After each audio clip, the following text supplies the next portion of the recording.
talking to the microphone. I thought that was your imaginary friend that you were talking about. My friend Steve. My friend Steve.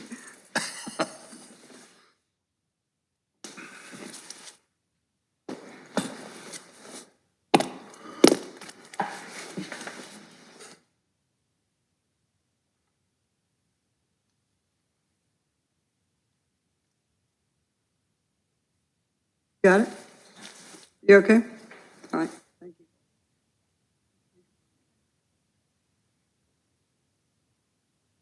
Okay. Thank you so much, Dr. Shepard, Christy Shepard, for being here at Jacksonville City Schools. We are proud to have you, and proud to have you here as one of our top candidates. I want to welcome you. Today's Tuesday, March 31st, and we have some questions we would like to ask you. Oh, May 31st, good Lord, March. Going back in time. Wait a minute, hold up. Thank you, Jeff. May 31st. So we have some questions we would like to ask you, and then we're just going to open it up to you if you want to add anything or talk to us about anything. We may have a few other questions. Sounds good. The first part is about, as I mentioned, we have 5 quality finalists, and so proud that you're one of the 5. And just wondering, why were you interested in applying for this position in Jacksonville City Schools, and what do you see as why would the board select you in this position? Okay, thank you. And I must agree, you definitely have some qualified candidates for this position here in Jacksonville City. And to respond to your question as to why Jacksonville City School, in short, I would probably say why not? Jacksonville City Schools definitely has a lot to offer. It's so many great things that are already taking place in this district. When I'll refer to your survey a number of times throughout the day. And so looking at the survey and looking at all of the things that you all already have in place, that are not challenges, the things that your academic, the rigor, the balance between, academics and athletics, the small town feel, all of those things, I think contribute to me as to, why Jacksonville. When I look at a position, I have aspired to, pursue various positions in my career, from teaching to administration. I don't look at it just as a title. I think more so I look at it as to a place where I can plant my feet, where I feel that it is the right fit for me and that I'm the right fit for it. I definitely did look at your vision and mission statement for the district, and I think that when you can align a district's vision and mission statement with your own personal values and core beliefs, then that adds to your why. So I think that was very important for me as well. And then as far as, why I think I should be the next superintendent, again, your results, I think the answer is in the results and the answer is in the room. One of the things I saw from the all respondents category was that you were looking for someone with different types of work experience. The top one was you were looking for somebody that had been a teacher. I've been fortunate to look at teaching from all the way from pre-K up to post-secondary. I was an elementary school teacher, a middle school teacher, a high school teacher, also taught at the community college level as well as a 4-year institution. So I know what teaching looks like, all the way, like I said, from elementary to post-secondary. The other thing that I saw in the survey, you were looking for somebody that had experience as a principal. Can truly say that I have been an elementary school principal, but also been an assistant principal at the middle school level and the high school level. So I've had an opportunity to have a lot of background in those areas. And then the third level of importance for work experience was a system level administrator. And that I've definitely had a lot of experience as far as the job responsibilities. Currently, I serve as the Director of Human Resources for a school district. I've served as a technology coordinator, federal programs coordinator, student services coordinator, homeless liaison, EL coordinator, and also worked with foster care. So those positions, I think, alone, they definitely put me up there as to why I think I should be the next candidate. Also in your survey, I'll say the next person that they were looking for, somebody that maybe had been a superintendent. Now, I won't hesitate to say that I have not held that title as a superintendent, but I also won't hesitate to say that I have had opportunities and been able to execute the responsibilities of a superintendent. So, and then finally, when you talked about somebody that had business or private industry background, I'm a co-owner of a small business alongside my my teenage son, who's an entrepreneur. Well, what kind of business is that? He does woodworking, and so Oh. he's a 16-year-old, and he's been doing that for a couple of years, and so I support him in that. And then also, I have been the general manager of the only women's professional tackle football team in the state of Alabama. I've done that for a number of years, all the way from its inception with budgeting, everything from developing nonprofit organizations within that entity. So I've had those experiences all the way from teaching up into the business. So when you say, you know, why Jacksonville City Schools and why me, I think those are my whys. Okay, thank you. Well, you know, the first year of being superintendent in anywhere, but the first year here at Jacksonville City Schools, what do you see as a challenge or some of the challenges that you would be faced your first year in this position? I think with transition, there's always going to be challenges. I think the greatest challenge with me not being within the system is to develop trust. And I think you're always challenged with that when you're, you know, coming from the outside, or even when you're transitioning into a different position or a new position. So developing trust in relationships, you know, with not just your staff and administrative staff, but also the community. You know, I think that's going to be a challenge, but that's a challenge that I look forward to, because I know and pride myself on being able to build relationships and create a culture and an environment where people, you know, have a seat at the table. I'm very open and transparent about, you know, decisions that are made. At the end of the day, the decision, of course, we have to make difficult decisions. And I know that was one of the things that was listed on the survey as being a key skill that you were looking for, somebody that can make difficult decisions. I think with that comes, you don't look at it as just, you don't take anybody else's opinion to make the decision. I think in order to make informed decisions, you have to have some shared decision making. But at the end of the day, I feel very comfortable about making those difficult decisions. But I'm always open to discourse and having people at the table, and just creating a risk-free environment where people can actually offer their honest opinion about things. And so I think when people see you, I think that looks like being visible in the building, being visible in the community. Sometimes we bring the community up to us, but we also have to break down those barriers and make sure we go out into the community as well. So that's kind of what, you know, I think it will be a challenge, but a challenge that I'm definitely willing and ready to tackle. Thank you. Thank you. The next question is kind of 3 in 1. Okay. So I'm going to kind of break it down and we'll go do it that way. What do you see as the role of the superintendent as it relates to employees, students, parents, and the community? Do that one first. Okay, so I think the role of superintendent, when I look at the role of superintendent, I don't look at it as if I am the only person and the most important person in the room, because there are so many experts of their craft. And so when you're talking about the role of a superintendent, is somebody that supports, somebody that actually gives, you know, set high expectations, but also gives people an opportunity to be a part of coming to the table, having discussions, supporting, providing resources, doing all of those things necessary to run a successful school system. I think that role is important, that, you know, I'm not the person that's gonna be, I'm not the know-all. And, you know, and that's very important when you're in a leadership position, because you have to empower others. And I think empowerment is very important. You have to empower others to be able to move. Because at the end of the day, if I leave, the building still should be able to run without me, because you've empowered others to be successful and to, you know, help your organization to be successful. Right. What should be done at the district level to notify, recruit, and involve parents and interested community members in district activities? I think that involves effective communication. We can always get better. No matter how good you are at communication, you can always get better at effective communication. That means, you know, like I said previously, going out in the community, letting parents know what's going on. But I think it starts at the top. It starts with me as a superintendent, you know, communicating with all of the stakeholders, and it goes on into the school building. But if you have consistency with communication, I think you're, you know, going to be successful in that as well. So just thinking about, you know, communication, we set it as an expectation, but it can't just be an expectation. You have to inspect that expectation. So you always hear people say, you got to inspect what you expect. And that starts with me, you know, making sure we can say we're going to communicate with the community, but we have to have some type of accountability to say we're actually communicating and following through with our goal. This is a very diverse community. How would you work to ensure all groups are fully engaged? I've worked with a lot of very diverse communities. I've worked at a variety of types of schools, from working with schools that were successful academically to working with schools that were facing state intervention. And so working with a large population, like I said, I worked as an EL coordinator, so know how to communicate with families in that realm.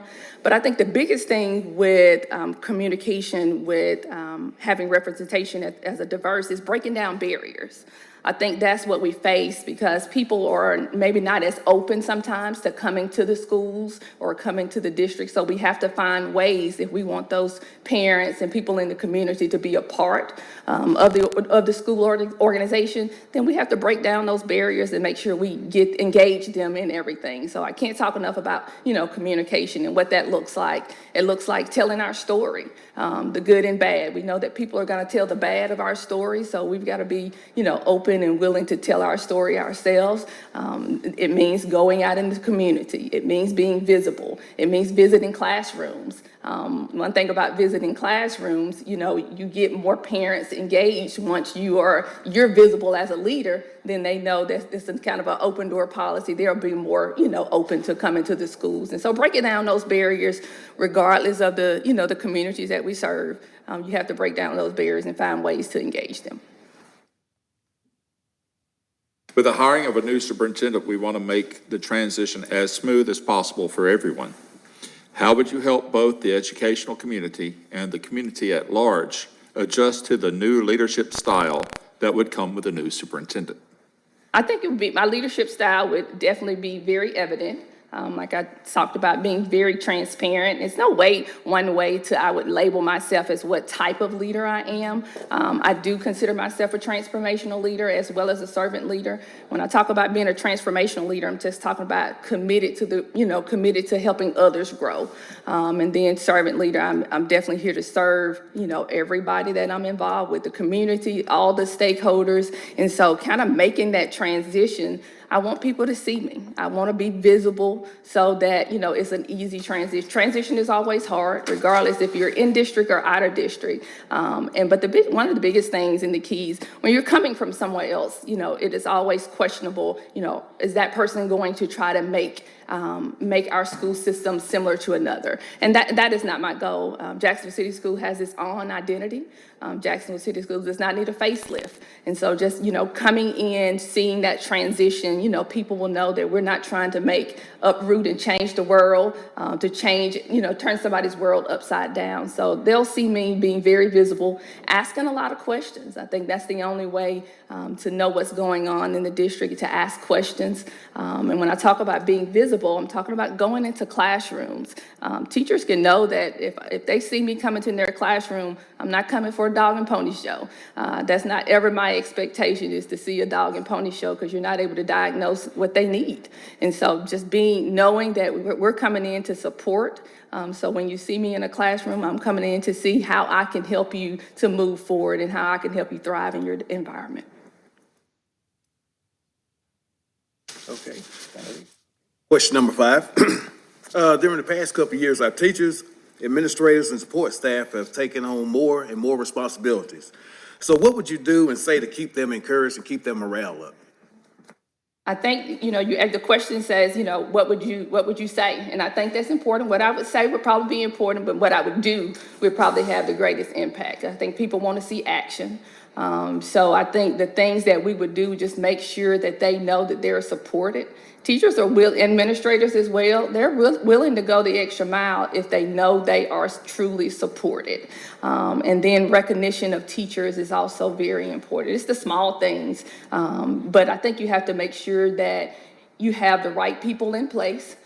Make sure, I can't talk enough about supporting them, because in today's society, with all of the things that we're facing, pre-COVID, post-COVID, all of those new behaviors that are coming up. I think COVID put a magnifying glass on a lot of those behaviors that probably were existent pre-COVID, but, and our teachers need our support, and they are taking on a lot of responsibilities because of that. So I think as a superintendent, you have to sit down and let teachers know they have a voice, listening to them about their concerns, but then finding the proper resources, finding the proper support, all the things necessary so that they know they're supported, whether it's helping them deal with mental health issues or, they're going through some of the same stresses as some of our students. So what can we do to support them? What can we do to help them grow professionally? All of those things I think are very, very important when it comes to acknowledging that teachers have a lot of responsibilities and administrators. The next question. Our school system is known for its high expectations and rigor for all of its students. High performance by students and accountability are our priorities. So how would you lead our school system in continuing this goal? That is the first part of that question. Right? Okay. Well, it will definitely remain a priority. A lot of great things, like I said, are already happening here in Jacksonville City. And I think the way that you align high expectations, you don't stop, you continue the progress that you're doing with the things you're doing, but I think you expand by looking at the things that are challenging. And so when you address the challenges, I think that in itself aligns with higher expectations and, more rigor, more academic success for your students. And I looked at the results for the challenges that, that the district was said to be facing. And one of them was college and career readiness. And so when I looked at that, I said, well, that definitely aligns. If we're able to make some adjustments in college and career readiness, I sat on the task force for the state for college and career readiness. And there's so many things that we can do to make sure our students are, because everybody's not going to college. It's no doubt that all of our students are not going to college. So just as we create a pathway of academics for students going to college, we've got to create that same pathway for students that are planning to go into careers. And so I think that's important, to note. If we have high expectations for academics, and we'll continue that balance. But I think when you look at your college and career readiness and the things that you can do, the opportunities that you can offer for students, whether it's bringing in opportunities or actually, sending them out to, I've heard some great things about things that are upcoming with the expansion of the CTE program. And so all of those things, they do align with, high academic success and high expectations and rigor for students. It's just adding on to that college and career aspect of it. So I think that's very important. And the last part of that question is, how would you access the effectiveness of our schools and the instructional programs? I think when you deal with instructional programs, it's easy to continue to purchase things and purchase things that you think are the best options. But I think what you have to do is three things. You have to do a data review. You have to look at the data. What is the data saying about the instructional programs? I know there are a lot of experts already in place in this district because the success says that. The next thing you have to do is talk to people, talk to those, especially those teachers, the people that's over curriculum, all of those people who have, I guess, like a seat at the table to have conversations with you about how things are being successful. And the last thing, and I truly believe in looking at return of investment.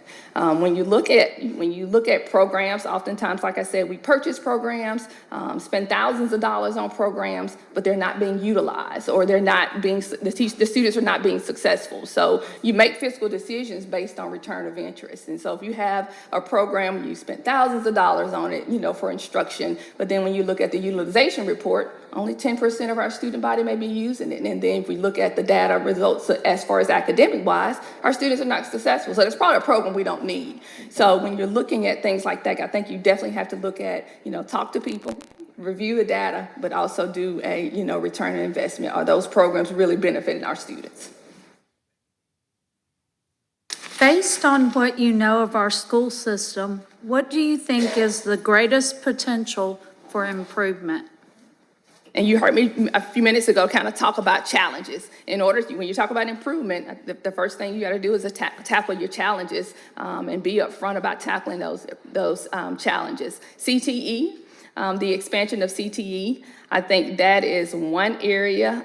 It was on the challenge list, but I think that is one area that could reap great benefits for the school district. You know, when you are working with local businesses, whether small or large, whether you're working with the community college, but giving our students opportunities outside of, I know you're going to a four-year institution, okay? Well, the ones that are not, you know, like I said, creating those pathways. And so what that looks like with expanding CTE, again, I talked to some people that have already kind of gave me some things that are going on, and I was happy to hear about, you know, transporting students to Ayers campus this upcoming school year, you know, for CTE. And so I think that's definitely a step in the right direction. But when you expand your CTE program, you know, you work with local businesses because you want to secure opportunities for apprenticeship for our students. You want to secure opportunities for job shadowing.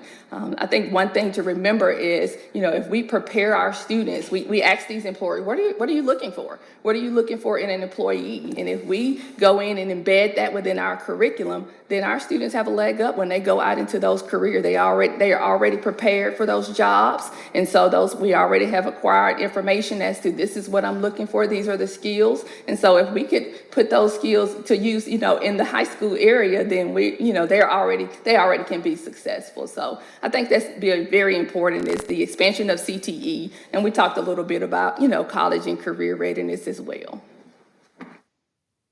Jacksonville City Schools is currently on sound financial footing. There are predictions and concerns regarding future budget issues after various federal funding is discontinued. Share with us your plans for shepherding the district through difficult and uncertain financial times.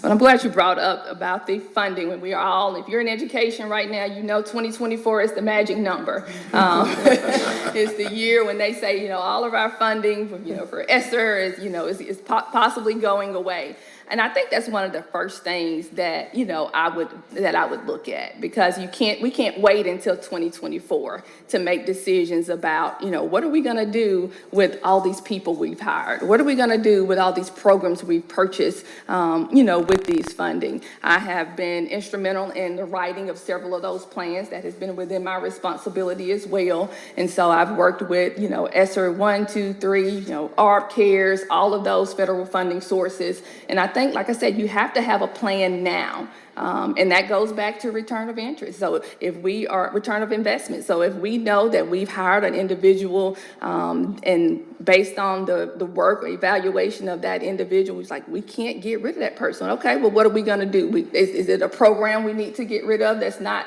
you know, returning in any investment for us? So I think that comes with planning. So, you know, we all know that, you know, funding goes up and down, whether it's, you know, from local funds, state funds, that can differ tremendously year to year.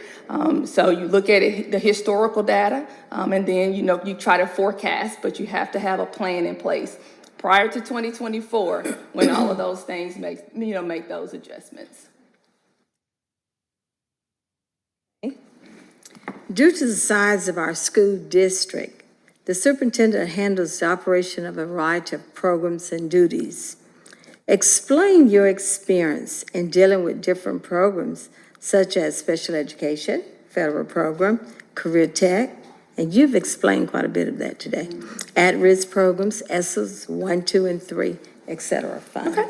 All right. So I have held some positions, the ones you're requesting, federal programs. I've been the federal programs coordinator, oversaw all of the title programs, Title 1, 2, 3, and 4. Also oversaw the consolidated plan as a whole. So of course that dealt with, you know, special education, IDEA, dealing with the Perkins funds for CTE. So I've had those experiences related to, you know, the federal programs. As far as ESSER, I think you mentioned ESSER. Like I said, I have was the lead writer in several of those plans, and so have those experience working with completing needs assessment, bringing people to the table for input for those plans, doing the budgeting for those plans, looking at expenditures, all of those things related to those federal funds under, you know, that came post, you know, for COVID. Also funding, of course, like I said, for federal programs. You mentioned special education. I talked a little bit about that. But like I said, those positions that I've held, I think have prepared me since I've had those experiences working with a variety of those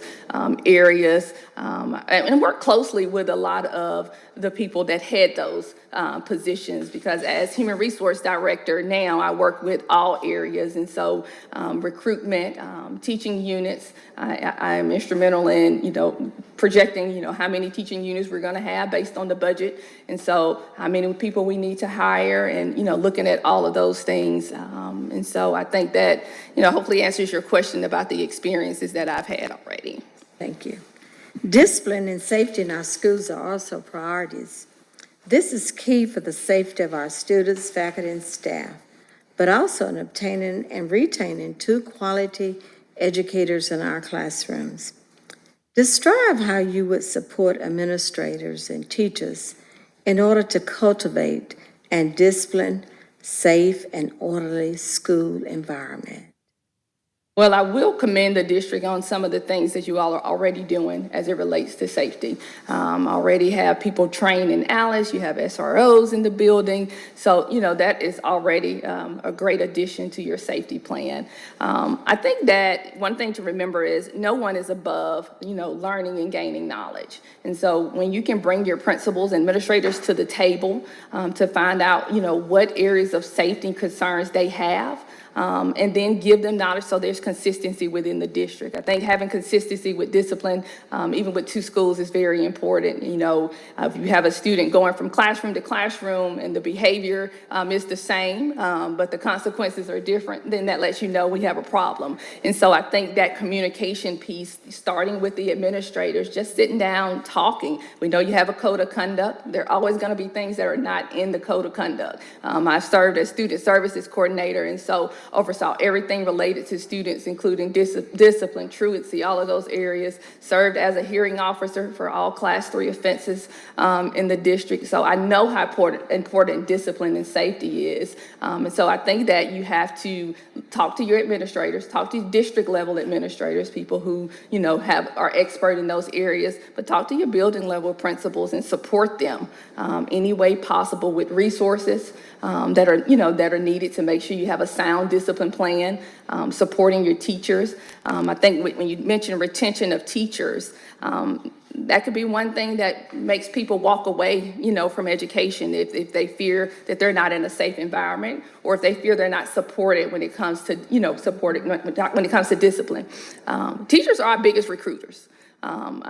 Regardless of what type of human resource person you have, what type of marketing person you have, teachers are your biggest recruiters. Those are the ones, and employees as a whole, those are the ones that are out in the community. So if they're not feeling safe in their environment, and if a work environment has not been created that is, conducive to learning, they're going to tell somebody. So you don't want the story that they tell to be a story where you're not able to get people to want to come to Jacksonville City Schools. And I think supporting those teachers, letting them know that, we're going to provide resources. We're going to have high expectations, but we're going to match those with resources as well.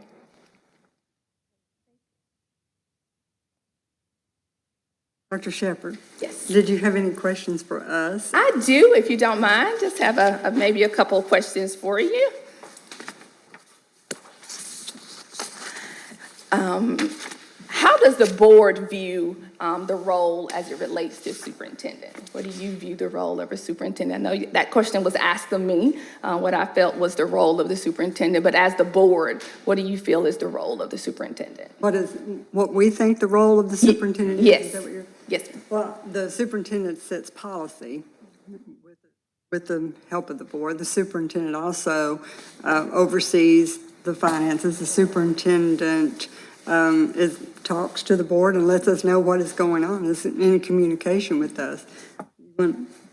I'll add, superintendent is the motivator of the school system, the leader, the encourager, the support person, and supporting all your staff, and being the tie between the schools and the community, and bringing them together, whether it be businesses or just community members, residents, and our families. And the superintendent is the face of the school district. And our role as board members is just a policy maker to set policy and endorse policy. And our role is to support that superintendent, because we're not a part of your day-to-day operation. So we're just here to be a support and to make sure that the main thing, which is teaching and learning, is happening and resources are available for all of that. That's really our biggest role. I have to say that, Mrs. Hall and Ms. Morrison took my answer. Okay. But I agree. They tend to do that to us all the Yeah. time. But I agree, the superintendent, they are the face for the community and everyone else that come to visit. So that is one of the roles that we strongly believe in. Face, being a spokesperson, motivating the employees also. Being the decision maker, making concise decisions, sticking to those decisions, making that commitment to be a problem solver. And then my last question is, what is the board's source of pride in the district? What are you most proud of Jacksonville City? I'll go first. Academics. Academics. That is what I'm elated about. I enjoy sports. I love sports. But if our children are not prepared academically, they're not going to be successful in life. Academics. And making sure that all children are receiving what they need to be successful. So that's what I'm proud about. Jacksonville academics. Looks good. I'll say, when I moved to this area, I was told you want to be in Jacksonville for the schools. And I know beyond a shadow of a doubt, it's a great place to raise children. And the school system is a huge part of that. It's a great place. From a personal note of a parent, I think I'm most proud of the relationships that the teachers have with the children. That's one thing that my daughter just still talks about 6 years later, about the relationships he had with the educators here. That has always been, kind of my foundation. I always say build relationships first. Everything else will come, but build relationships first. And, those students are willing to go above and beyond for you if they know you love them. So I think that's, when you create that culture and create that environment, that, that family atmosphere, and that, that when you come to work every day or when you come to school every day, then, and you're loved, then your academics just fall right in place. So, absolutely. She took my answer. But that's it. I mean, that's what we look for in our leaders and our teachers and everything, is that love for this community. Right. That's the main thing, so. I'm going to add something.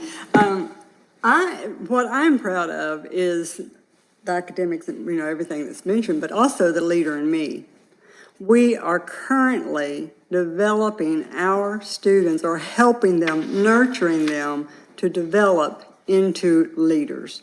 Them to be leaders themselves, them to be accountable for their academic goals, them to set academic goals, and just to be a leader. And I'm very, very proud that we have implemented Leader in Me and have incorporated it. I attended a leadership day at Kittystone Elementary, and just very proud of our children.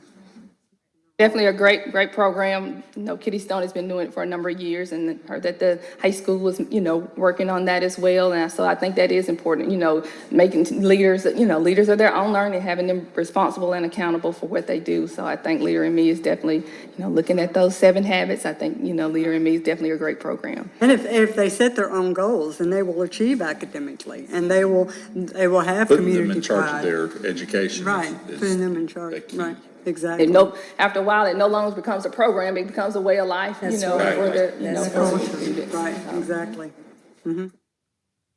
That was my last question. Well, did you have, you've given us a pamphlet here, and Yes, and I won't take a lot of time, but I'll just kind of tell you what is included in that portfolio. Some of the information you received with the application, but the application, I didn't put a lot of information in it, but I wanted to make sure that I provided some more detailed information. And so my biography is there, and I had attached it as well to the application.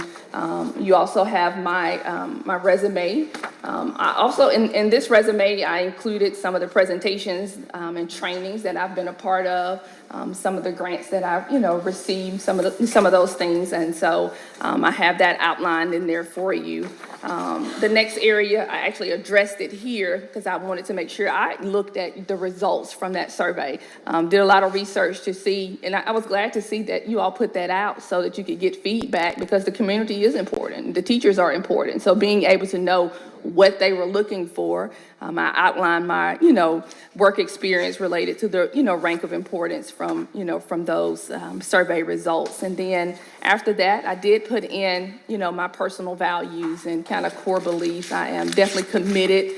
Commitment and communication are very high priorities for me. I'm committed to working together and kind of striving to be the best, wanting our system to be the best as well. But at the same time, making sure, we are effectively communicating. And that's where we can have a breakdown when we are not communicating, with all the people. And the last portion of that you see talks about culture and relationships.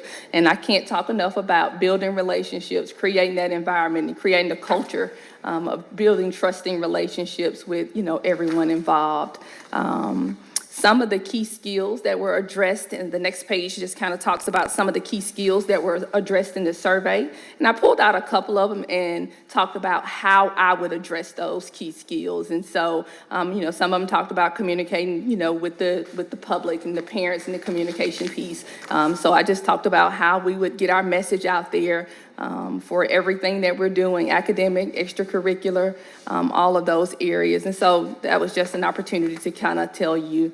And then in short, not a very detailed, but I did want to outline what I thought the first 30 and 60, 90 days would look like, for me, working with the district and looking at, what would be our focus areas. And everything is based on the survey, and will be based on the communication, with administrative staff here, the board, everybody, because again, I'm not coming to try to change Jacksonville City Schools. It has its own identity, doesn't need a facelift. When you come into a system that's good, you just try to make it great. If it's already great, you just still continue to try to make it better. And that's my overall goal, for me at Jacksonville City Schools. And so the next page kind of talks about priorities and strength. I always like to look at what the state, what are the state priorities, the Alabama State Department of Education, and many of those are the priorities and strength of Jacksonville City. So I was definitely glad to see that, for the state of Alabama, they talked about every child, every chance, every day. And then looking at, what Jacksonville City stands for, preparing all students for a successful life, and how that actually aligns. And so you'll kind of see how I align those things, knowing that Jacksonville City Schools is already in a good place and already looking at, some of the priorities and strengths that are, addressed, at the State Department level. Love to look at niche rankings. Was happy to see some of those niche rankings for, we talked about safety, but definitely this system is considered the safest school district in Calhoun County. So when you look at, safety, and you just want to, continue to do the things that you're doing, because it is definitely great to be, number one when it comes to safest school. And so I did, highlight those niche rankings. And then the last page is just things you already know, what makes JCS special. And I just outlined the strengths, and we talked a little bit about that, the academic program, the rigor, the variety of programs offered, from the district, diversity, quality staff, knowing that turnover is not, an issue here. And so that lets me know that, some great things are happening in Jacksonville City when you can recruit and retain quality educators, in your district. So the things that make JCS special, they'll continue. And so only get better. So I definitely appreciate the opportunity to interview, with you all today as I, talked about the work experience. Like I said, you won't see a place on there that says, I have been a superintendent, but I think I am well versed enough to be able to take on the role of superintendent for Jacksonville City Schools. Thank you so Thank you much. so much. Welcome.